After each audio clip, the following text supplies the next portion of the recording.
Hola, muy buenos días. Estamos aquí con la doctora Durán. Ella es una especialista en cirugía de cabeza y cuello y otorrinolaringología. Muchas gracias, doctora, por acompañarnos. Estamos aquí en el hospital sede, que es Hospitalaria Norte. Es parte de un complejo y este podcast está patrocinado por Grupo Hospitalaria de Aguascalientes. Esta es la primera pregunta que le vamos a hacer a la doctora Durán y muchas gracias por aceptar venir y estar aquí con nosotros. Gracias por la invitación, doctor. Ok, ¿cuándo sé que mi hijo necesita una cirugía de amígdalas? Pues tenemos, digamos, como tres primeras motivos o indicaciones para retirar las anginas. Los papás, pues lo que van a notar en los niños es que se están enfermando frecuentemente, que tienen infecciones, no sé, lo normal pues es que se enfermen hasta 4 veces al año y a veces pues empezamos a ver que se enferman cada mes, que tienen un antibiótico y de repente duran un ratito sin enfermarse y a las 2 semanas otra vez se enferman y así. Esas infecciones frecuentes en las anginas ya son una indicación para retirarlas mediante una cirugía. Okay. Esa es una parte, vamos. Otra parte, los papás pueden ver que los niños roncan mucho, que tienen problemas para respirar, que respiran con su boquita abierta la mayor parte del tiempo o principalmente cuando están dormidos, que roncan como un adulto, así como bastante fuerte, que pueden hacer pausas también en ese ronquido, pausas en la respiración. Esa sería otra indicación para retirar estas anginas. Y otra, que veamos que hay alguna sospecha de alguna cosa ahí, digamos, más alarmante, algún tumor o alguna cuestión de este tipo que se puede sospechar cuando una angina está muy grande y la otra está más pequeña. Entonces, esa asimetría en los dos lados, en las dos anginas, sí nos indica que pudiera haber algo ahí más riesgoso y que se tienen que quitar para mandar a analizar. En general, el indicador más importante es, a ver, mijo, abra la boca, y si están muy grandes, si están muy cercas de la campanilla, ahí es un foquito de alarma en el que tenemos que poner atención, porque ese factor, el simple factor del tamaño puede ser predisponente para todas las enfermedades y todos los signos y síntomas que mencionó la doctora Durán. Entonces, ojos señoras, ojos mamás con sus hijos, si las amígdalas están muy grandes y tienen todo lo que mencionó la doctora, eso es un indicador para amigdalectomía, ¿no? Así es. Quitarse las anginas. Ok, y si no se las quitan, ¿qué pasa? Pues sí, hay problemas a largo plazo, ¿verdad? Si no quitamos las anginas cuando estamos viendo que hay un problema, puede que, digamos, empiece a crecer el niño, disminuyen un poco esos problemas, pero llegamos después a la edad adolescencia, la edad adulta, donde sí continúan con problemas respiratorios. A lo mejor ya no se enferman frecuentemente, pero sí nos genera problema para respirar. Y ese problema para respirar también a largo plazo me puede ocasionar algo que se llama apnea. Okay. Esa apnea son esas pausas en la respiración que cuando se vuelven muy frecuentes o hay mucho tiempo en esa pausa para respirar, empieza a bajar la saturación de oxígeno, empezamos a tener problemas en la concentración, en el descanso, y también a largo plazo me genera problemas cardiovasculares. Pacientes de 20, de 25, 30 años con hipertensión, problemas de la presión que no deberían estar en pacientes tan jóvenes, nos genera problemas en más riesgo de un infarto al miocardio, un infarto cerebral. En niños, en edad escolar, el que las anginas sigan grandes y que sigan teniendo un problema para respirar me puede generar también trastornos de conducta. Son niños que a veces están muy inquietos o que niños que no descansan bien y siempre están distraídos, no tienen un rendimiento escolar adecuado. Entonces, sí hay consecuencias de cuando se tiene que retirar las anginas y no se retiran, sí podemos tener algo de problemas. Ok. Ahí va la otra pregunta. No me operé de las anginas de niño, ahora me tengo que operar de las anginas de adulto. ¿Dónde es más riesgosa la cirugía, de niño o siendo adulto? De adulto. La realidad es que siendo adulto es más problema, más peligro. La recuperación también es más tardada. Normalmente en un niño una cirugía de anginas pues se recupera en 1 semana, 2 semanas, ya están como si nada, a veces ni les duele con las técnicas nuevas que utilizamos. Entonces de niños les va mucho mejor. Como son, digamos, aunque están grandes las anginas para el tamaño de la garganta, pues siguen siendo más pequeña una de niño que una de adulto. Okay. Si tenemos, digamos, un niño de 4 años, 3 años, 5 años que se va a operar, pues tiene 5 años con infecciones.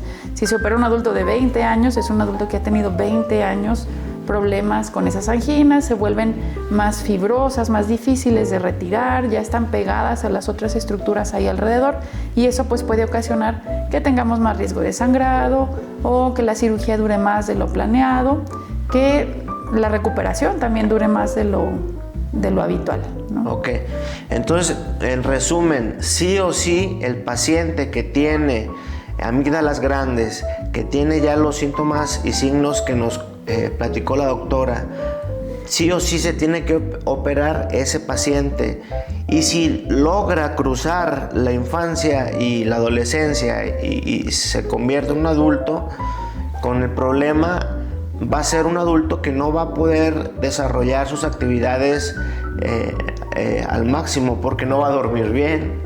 Va a tener todas las enfermedades que nos comentó la paciente, la doctora. Entonces, el paciente que tiene este problema, pues tan sencillito, lo puede resolver de joven y de niño de una manera sencilla. Y al esperar, pues, aparte de todos los problemas que te acarreó, que te trajo, vas a tener un mayor riesgo en tu cirugía. Okay.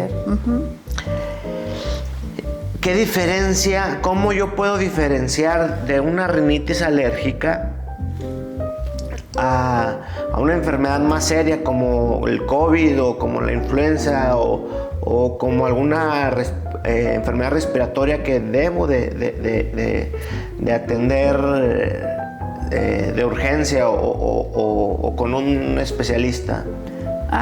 Aquí a veces es difícil diferenciarlo, digamos, desde un inicio. Los síntomas son muy parecidos. Algunos síntomas de alergia tienen que ver con síntomas de gripas, de infecciones por influenza, COVID, rinovirus y otros virus.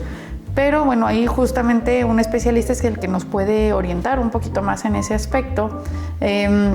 Hay algunas características que sí son más de alergia, por ejemplo, mucha comezón, muchos estornudos. Tiene que ver un poco la historia, digamos, del paciente para ver qué tantas veces ha presentado este tipo de cuadros, qué tanto ha tenido problemas en general respiratorios durante su vida, si hay algunos factores ambientales a los que se expone que nos puede generar, por ejemplo, la alergia, que no es tan, digamos, tan claro como en una infección por COVID o una infección por influenza.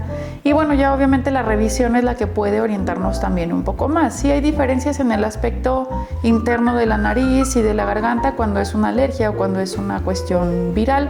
A veces lo podemos ahí, digamos, identificar un poco más fácil. Y en algunos casos pues se requiere definitivamente hacer una prueba con un laboratorio, ¿no?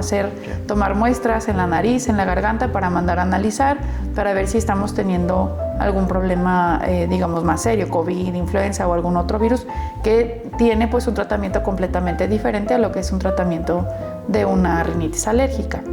Okay. En ocasiones, digamos, no podemos diferenciarlo porque a veces los virus llegan a ser no tan rudos, digamos, no con fiebre, como clásicamente se presentan, fiebre, malestar general, sino que son virus como que un poquito más leves, pero que a largo plazo también me pueden generar más problema y que de inicio parecen ser un problema alérgico y hasta que no evaluamos bien al paciente lo podemos identificar o diferenciar. Yo después a mí me tocó la época de influenza dentro del hospital. Teníamos, estaba yo dentro de mi residencia cuando pasó lo de la época de la influenza. Uh-huh. Y también nos tocó vivir dentro del hospital la temporada del COVID. Y en general yo me quedé con una conclusión, no sé si usted la comparte, ahorita nos los va a dejar saber, de que toda cuestión respiratoria, sean peras o sean manzanas, hay que analizarlo para evitar alguna complicación, como una complicación mortal, como la evolución tan tórpida que tiene el COVID, que empiezan con un moquito, con un estornudo, y de repente en 3 días ya está entubado, 4 días está entubado en terapia intensiva, ya con un panorama totalmente diferente. Entonces, aquí lo importante es nada más ser juiciosos, ¿sí? Entender que si tienes alguna cuestión respiratoria, no tomarla a la ligera, acudir con tu médico de cabecera, tu médico, o si ya tienes un especialista que te esté viendo, bueno, pues con él, y que te ayude y que te guíe en tomar una decisión y que te dé un tratamiento para resolver el tema, si es un tema sencillo o si es un tema complejo. ¿En serio? Entonces, siempre acudir con su médico especialista para términos respiratorios. Ok. Y no automedicarse también. Y no automedicarse. Es importante. Sí, y el automedicarse es súper fácil. Vas y compras alguna medicina, algún antigripal pensando que es una gripa. Es algo sencillo. Y resulta que no, es otra cosa más compleja. ¿Por qué sí y por qué no operar? Llegó una señora de joven de 42 años y con su hija de 16 años que llega a la consulta y que quiere operarla de la nariz para que esté más bonita. ¿Cómo? A veces hasta desde los 15 está esa petición de parte de los padres. ¿Cómo enfrentarlo? Si es bueno hacerlo, si no es bueno. ¿Qué conducta tomar o qué conducta debe uno seguir como especialista cuando se enfrenta a una historia como esta? Pues sí, es un tema complejo porque bueno, hay varios aspectos que se deben de tomar en cuenta, ¿no? Primero, ¿por qué el deseo de operar, ¿no? En la cuestión estética, ¿no?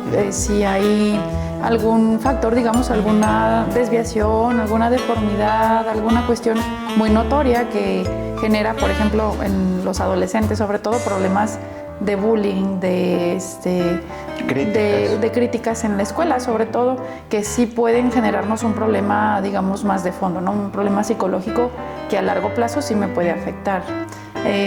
Evaluar si el deseo de la madre pues va también con el de la paciente, ¿no? De la niña o del adolescente, si realmente o a veces se comparte. A veces la que se tiene que operar de la cabeza es la madre, la madre, ¿no? En ocasiones. Bueno, aquí justamente pues hay que evaluar un poquito todo esto, ¿no? A veces pues sí se requiere, no sé, tal vez alguna evaluación psicológica en algunos casos muy puntuales, muy específicos, ¿no? Sobre todo creo que sí tenemos que ser como muy cuidadosos en ese aspecto porque decir no te puedo operar de momento, pues también puede ser un problema emocional, un problema, digamos, psicológico para la paciente, un problema igual que sigue siendo un problema de salud a largo plazo que podríamos nosotros tener, digamos, una manera de ayudar o resolver de esa manera. Sí. Porque sí hay un cambio, bueno, yo he visto en algunos pacientes que por algunos motivos también funcionales tenemos que hacer alguna cuestión por ahí estética, porque va de la mano la estética y la función. Si nosotros corregimos el problema funcional y también de la mano el problema estético, también esa parte que tenían de, no sé, una marquita en la autoestima, una cuestión ahí un poco emocional, mejora, y a veces mejora mucho más de lo que mejoramos nosotros la parte respiratoria, funcional, ¿no? Entonces, sí, son cosas que sí se tienen que evaluar muy bien. Es una decisión difícil y sí, más ahora con la ley Nicole, que no... Yo creo que hay que individualizar. Sí. Por ejemplo, los implantes mamarios en una niña de 14 años que todavía ni tuvo desarrollo de sus glándulas mamarias, o sea, yo creo, en mi punto de vista muy personal, yo a mi hija, si veo que el problema de bullying, yo ahorita lo estoy hablando con papá, no como especialista, si yo creo que sí, a los 16 años yo sí haría algo por mi hija, porque sé que lo que pasa en esa edad va a impactarla en un futuro, en su vida profesional, en su vida social. Y sí, son decisiones muy difíciles que estaría padre hacer un debate sobre eso, pero yo nada más estoy hablando de la nariz, no estoy hablando de implantes mamarios, ni liposculturas, ni cosas de estas. Yo estoy hablando de un tema de la nariz, que es un tema, pues sí, su carita tiene un problema probablemente respiratorio, y también tiene su jibita, tiene sus alas muy anchas, no sé. Es un tema muy difícil, y si nos están viendo y los que quieran opinar, con todo gusto, nos gustaría ver sus comentarios, si lo harían o no lo harían. No quiere decir que queramos que nuestra niña esté protegida y cuidada de ese lado. Quiere decir que la queramos hacer perfecta para que sea la más bonita del salón. No nada más como para que pase la etapa crítica, sí, que es la adolescencia, que adolecen de madurez emocional. Entonces están muy frágiles las fibras de su corazoncito, entonces puede caer en una cuestión psicológica derivada de la nariz. Sí, okay. Y ahí pues hay varias cosas, ¿no? Como le digo, ahí muy de la mano va la función con la estética. Entonces casi siempre algún problema funcional también tienen. Y si esos problemas funcionales no se resuelven a edades tempranas, también a largo plazo nos generan algo de problema. Entonces la pregunta sería, para la población y para los que nos ven, ¿tú como mamá operarías a tu hija que está teniendo bullying? A tu hija de 16 años que está teniendo bullying por el tema de su nariz, y que está teniendo problemas en la sociedad por un defecto que puede ser chiquito o grande, pero lo haría. Eso sería la pregunta. Ok, vamos a otra. ¿Cómo me puedo enterar que estoy quedándome sordo? Que no es, de repente sí, no escuché, ¿qué dijiste? Pero eso es una cosa. La otra es de que realmente me esté quedando sordo. Esto se llama hipoacusia. Que empezamos a dejar de escuchar, y incluso lo normal es de que cuando usted es adulto venga la presbiacusia, ¿verdad? pero no de joven. ¿Cuándo es cuando yo puedo decir, ya esto es normal, esto no es normal? ¿Cuándo ya tengo que visitar a un especialista, a un otorrinolaringólogo? Ahí, bueno, como hay diferentes causas también de la sordera, de esta hipoacusia, pues a veces hay, digamos, hay algunas variantes, pero vamos, todo el mundo va a empezar a perder un poco de audición a partir de los 35 años, pero normalmente no es notorio, ¿no? Generalmente lo empezamos a notar, o lo habitual es que lo empecemos a notar por ahí de los 50, 55, cuando sí ya estoy escuchando, oigo que me están hablando, pero me cuesta trabajo entender lo que están diciendo, ¿no? No es, vamos, en algunos casos sí es muy notorio de que estoy escuchando ahorita y de repente ya no escucho nada. Ahí obviamente eso ya es otra cuestión aparte, una urgencia que se tiene que atender de manera casi que inmediata con un especialista. Pero digamos esa sordera que empieza poco a poco, que a veces no la identificamos completamente, pues sí tiene más este aspecto, ¿no? Escucho, oigo el ruido y en general siento que no escucho mal, pero ya me cuesta trabajo entender a las personas. Estoy platicando aquí, sobre todo si hay algo de ruido, ya oigo palabras y algunas las entiendo bien, pero empiezo a cambiar ya algunas otras, o no entendí bien el significado, o tengo que pedir específicamente, oye, no te entendí, repíteme, o ¿qué me dijiste? Eso ya es una indicación de que algo puede estar fallando y pues sería el momento de buscar atención, ¿no? En algunas, digamos, se recomienda también, digamos, algo como un poco preventivo, o tener un estudio de audición, digamos, de base para ver efectivamente si estoy teniendo problemas o no. más o menos alrededor de los 50 años, como para ver a esta edad en la que ya puedo empezar a presentar problemas, cómo voy. Puede ser que yo empiece a perder algo de audición en algunos sonidos que no son, digamos, tan frecuentes en la conversación y que entonces ya me empezó a dañar ahí un poquito la parte del oído y no me voy a dar cuenta hasta que ya avanza lo suficiente como para ahora sí darme un problema para comunicarme. Entonces, mientras más temprano detectemos ese tipo de fallas, podemos modificar algunos factores que son los que hacen que vaya avanzando más rápidamente, ¿no? Okay. O sea, al final nuestro oído va a envejecer, pero no todos los oídos van a envejecer igual. En algunas personas empiezan con problemas mucho antes y también podemos llegar a tener adultos de 95, 96 años que nunca han tenido un problema de audición. Depende de muchos factores. Ahí exposición a ruido en forma general, en el trabajo, factores desde la alimentación, si tenemos diabetes, presión alta. Entonces, obviamente si tenemos más factores de riesgo, pues la invitación es más temprano acudir a un especialista que me pudiera hacer algún estudio, alguna prueba que me pudiera indicar si ya estoy teniendo alguna falla y poder ayudarme de alguna manera a que esa falla no avance tanto. Muy bien. Muy bien. Ahorita que estamos hablando de la hipoacusia o la sordera, vamos a tratar de resumir más para dejar el mensaje en 30, 60 segundos. El vape ya se vio que hace mal para los pulmones. Los cotonetes, ya los otorrinos nos han dicho que hacen mal a los oídos. ¿Por qué el vape sí lo dejaron de vender? ¿Y por qué el cotonete no lo han dejado de vender? Si es el cotonete o el palito, no sé en qué país nos estén viendo, pero aquí en México el cotonete es un palito con unos algodoncitos en las orillas, según para la higiene del oído, pero yo no he visto que ningún otorrino los recomiende y siguen a la venta. ¿Cómo está en corto? ¿Cómo nos puede decir el impacto que tienen los cotonetes en el oído? Pues sí generan bastante problema. Digamos, el primer problema es que al estar utilizando nosotros cotonete habitualmente podemos hacer que la cerilla se impacte, se haga una bola, se me haga ahí un tapón que al final tengo que buscar a alguien que me lo retire, ¿no? Porque justamente para lo que quiero el cotonete, que es retirar la cerilla, pues no funciona realmente. Vamos haciendo más tapón. Esa es una.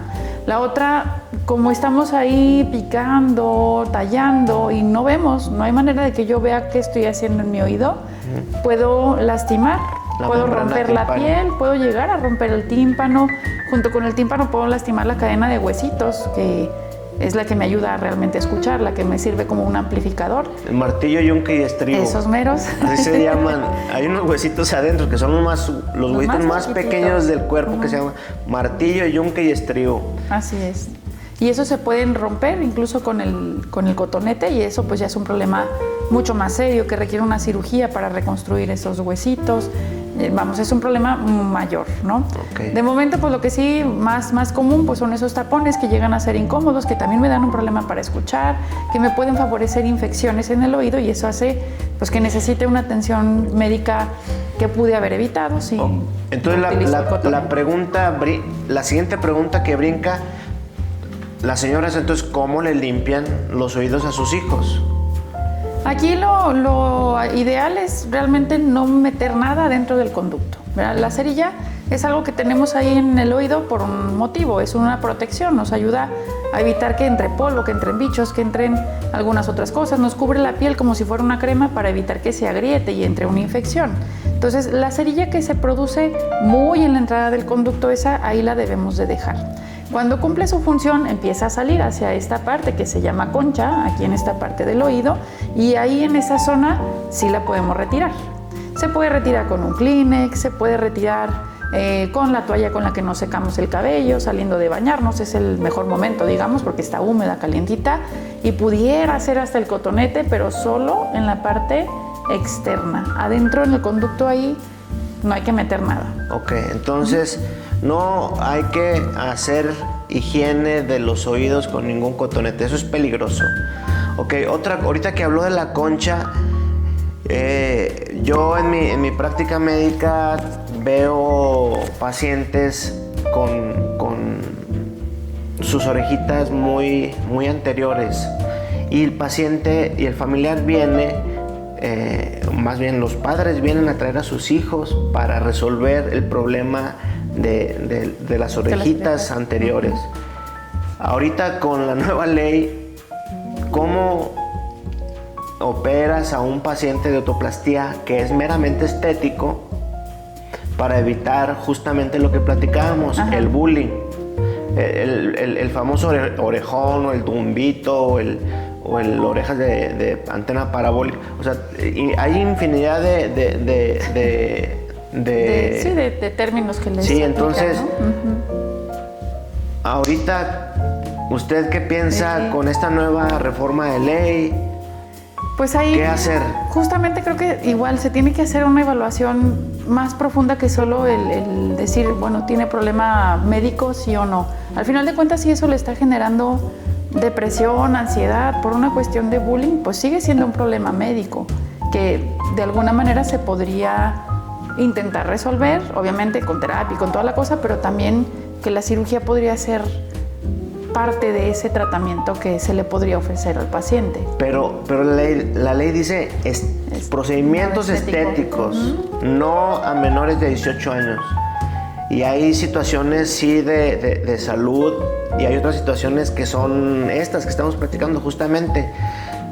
¿Qué hacer? Vamos a dejar a nuestros niños sin esa ayuda, protección o sin ese puchoncito, esa ayuda. Yo creo que ahí tendríamos que, pues nosotros no, nuestros legisladores tendrían que valorar ese tema. Sí. Ok. Es frecuente que en urgencias llegue el niño que se metió un frijol a la nariz. ¿Es cierto que germinan dentro del cuerpo humano? Sí puede llegar a suceder porque la humedad que tenemos ahí en la nariz sí puede llegar a hinchar la semilla, abrirla. De hecho, bueno, sí me ha tocado por ahí alguno que ya la raicita ya va queriendo salir. Ya va formando. Normalmente eso le lleva tiempo, ¿no? Y casi siempre vienen inmediato los papás porque ya se metió ahí algo el niño. Pero en algunos casos, sobre todo niños muy pequeñitos, sí, ¿no? Ya, realmente no saben ni qué pasó, simplemente vienen porque trae mucho moco, le huele feo la nariz y ya es donde encontramos nosotros ya que se había metido alguna semilla, algún juguete o algún otro tipo de objeto, ¿no? Y en esos casos es donde sí puede llegar a pasar, que se humedece ahí la semilla, lo que cubre la nariz, ese moco que tenemos ahí, pues al final puede ser un tipo de alimento para esta semillita y empezar a germinar. Obviamente para eso pasa mucho tiempo y en algunas ocasiones pues lo que hace es que el organismo mismo, el cuerpo lo envuelve ahí en una costra y ya no deja que avance más, ¿no? Pero en términos generales que no agarren cositas chiquitas los niños, que no porque se metan todos se van a meter a algún orificio oídos, la nariz. De comer a veces se lo tragan. Sí. Ok, bueno, pues entonces como recomendación para las madres y padres, si tienen niños chiquitos, no dejen cosas pequeñas. Ya está prohibidísimo tener cositas pequeñas. Incluso la industria del juguete ya también, si el juguete está muy pequeño, dice no apto para niños menores de tal o cual edad. Ok, pues me está gustando mucho este podcast porque estamos pues dispersando muchas dudas que son el pan de cada día. O sea, no son temas súper especializados, pero es el pan de cada día y es lo que tenemos que hacer para pues sí, educar a nuestra población, que al fin de cuentas van a ser en algún momento algún paciente que nos visite en la consulta. Así es. Ok, ¿cuándo es normal que me sangre la nariz? O sea, me sangra una vez al año, ¿es normal? Pues lo normal es que realmente no sangre la nariz, ¿no? Aquí puede haber varios factores por los que la nariz puede estar sangrando y digo, algunos serán de una alarma, digamos, leve y otros serán algo ya más importante, ¿no? sobre todo, por ejemplo, en el ambiente donde vivimos nosotros, aquí en Aguascalientes, habitualmente es muy seco y eso sí puede favorecer que tengamos resequedad en la nariz en algunas personas y eso generarme sangrados, que igual no es normal, pero pudiera ser, digamos, algo esperable. Ahí lo que se tiene que hacer pues es mejorar la lubricación de la nariz para evitar que haya este sangrado con algunos lavados, vaselina, que igual aplicamos, por ejemplo, para los labios cuando se nos parten, algo por el estilo. Algunos otros factores que me pueden hacer sangrar la nariz pues son cuestiones inflamatorias como un problema de rinitis alérgica, por ejemplo. Llega a ser frecuente en los niños que tienen problema de alergias, que a lo mejor no tienen tanto este síntoma como de moco, comezón y así, y llegan a tener sangrados muy frecuentes. Entonces, esos sangrados frecuentes, de preferencia sí hay que visitar a un especialista para que pueda revisar si hay algún factor de este tipo alérgico o es alguna infección que por ahí también nos puede generar este sangrado o es algún otro factor ahí que se están tallando, rascando. Hay que buscarle una razón. Entonces, no es normal que sangre la nariz, porque yo recuerdo de niño que estábamos ahí en la calle y en la calle había 2, 3 muchachitos que todo el tiempo traían un tapón. Sí, de papel de baño así porque le salió sangre. Entonces, no es normal que salga sangre de la nariz. Y si me suman los oídos, ¿qué puede ser si me suman los oídos? Obviamente no es que estén hablando mal de mí, ¿verdad? Es que algo está pasando en mi oído interno. ¿Por qué zumban los oídos? Igual hay un montón de causas, desde tener, por ejemplo, más frecuente, un tapón de cerilla puede ser suficiente para tener un problema de zumbido, problemas, por ejemplo, del oído que va envejeciendo, esto que hablábamos de presbiacusia, esa disminuye la audición y va presentándose como una cicatriz este zumbido. Problemas de infecciones en los oídos, problemas acá respiratorios de nariz, inflamación por alergias y esto me pueden generar también un problema en el oído que empieza con un zumbido. Entonces, hay otros factores, problemas circulatorios hacia la cabeza, muchos factores que me pueden dar un zumbido, ¿no? No es esta parte de, están hablando mal de mí y ahorita se me pasa y ya está, ¿no? O sea, sí es algo que igual se tiene que evaluar, porque por lo mismo de que hay muchas causas, pues puede tener muchas opciones de tratamiento, que puede ser muy sencillo como quitarme un tapón de cerilla que puedo traer por ahí y se acabó el problema, ¿verdad? O algunas otras cosas más serias, como algún problema ya auditivo, un problema de infección, así. El uso de cocaína, ¿qué efectos tiene sobre el tabique nasal? Ahí sí tenemos, digamos, mucho problema en esta parte porque lo que hace la cocaína ahí localmente es disminuir la circulación hacia el tabique y esta circulación pues es la que le da la nutrición a esta zona que si no se está presentando, no está llegando esta sangre, se muere el cartílago que tenemos ahí y me empieza a generar una perforación del tabique. ¿Cómo se puede detectar clínicamente a alguien que consume cocaína? ¿Tiene algún tic o tiene algún tipo de comportamiento? Pues habitualmente tienen mucho problema. Hacer esto. Tallar ahí la nariz, ahí llegan a tener muchos problemas también de sangrado, en ocasiones pues andan siempre como revisando si hay algo por ahí o no. Al generar costras ahí en esta zona, también mucho rascar, hurgar, como para quitar esa costra y que empiece o que libere ahí algo de paso, ¿no? Hablando de adicciones en el adolescente, porque cada vez estamos viendo que el uso de drogas ya no es en aquel joven hijo de papi que le daba dinero y que compraba drogas para la fiesta y todo eso. Ya se ven en edades más tempranas.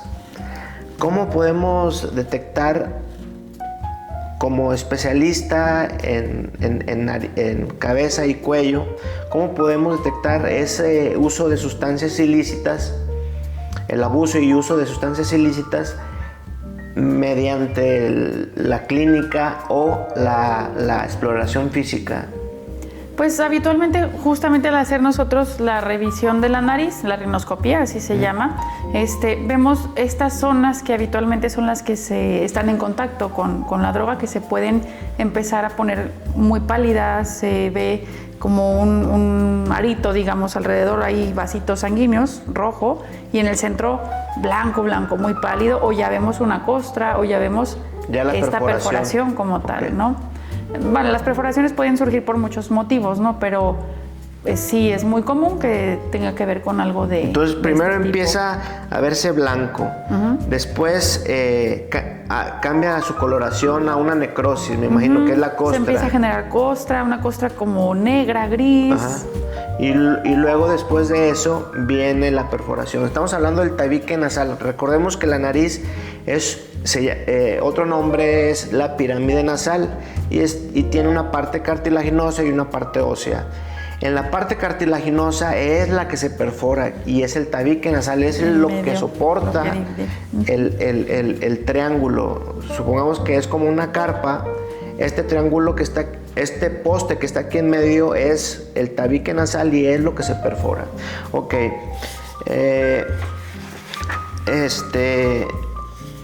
¿Dónde la encontramos, doctora? Por si. Pues, déjenos su teléfono. Sí, claro. Y la dirección de su consultorio.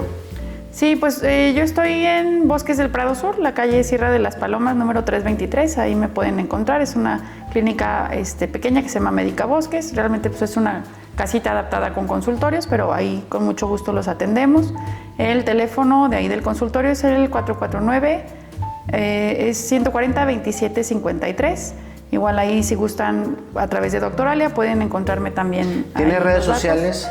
Tengo Instagram y tengo Facebook. La verdad es que no los muevo mucho porque... Ya, ahí la vamos a etiquetar a la doctora para que comience a usar sus redes porque son muy importantes. Sí. Necesitamos estar presentes ahí.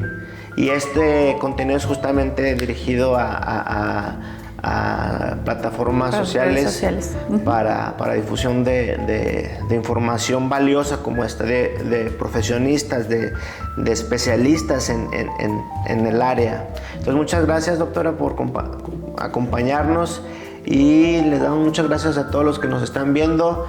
Recordemos que este podcast está patrocinado por Grupo Hospitalaria de Aguascalientes, su servidor Miguel Saucedo. Nos encuentran aquí en Hospitalaria Norte, que es la sede de Grupo Hospitalaria. Está ubicado en Monteblanco, esquina con Montenegro, en Trojes de Alonso, segunda sección. Un edificio de 10 pisos dedicado para su salud. Un saludo, que estén muy bien. Gracias.